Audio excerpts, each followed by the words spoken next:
Kerusakan jalan di Kecamatan Huamual kian parah. Kondisi jalan yang berlubang dan penuh kubangan lumpur menyulitkan kendaraan melintas, terutama saat musim hujan.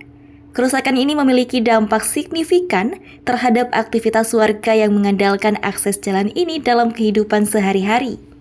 Salah seorang pengguna jalan, Muhammad, mengungkapkan ruas jalan di Huamual sepanjang puluhan kilometer sudah belasan tahun tidak mendapat perbaikan sejak kabupaten ini terbentuk.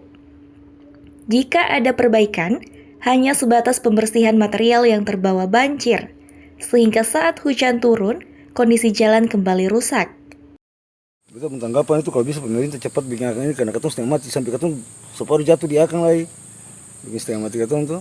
Kalau bisa pemerintah bisa perhatikan katong pun jalan ini ke bagaimana supaya katong aktivitas ini bisa lancar lagi.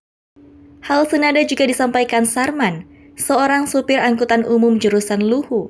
Menurutnya, kerusakan jalan di Huamual kali ini adalah yang terparah. Saat musim kemarau, jalan masih bisa dilewati, namun jika hujan turun, akses menjadi sangat sulit.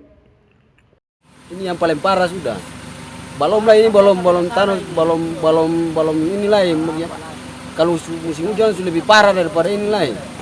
Pokoknya ini bikin jalan saja nih supaya ketemu tadi masyarakat bisa berjalan baik-baik.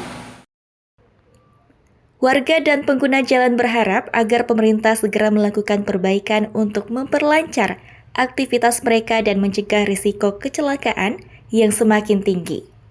Dari Olas, Kecamatan Huamual, Seram bagian Barat, kontributor TVRI Joshua Kaya melaporkan.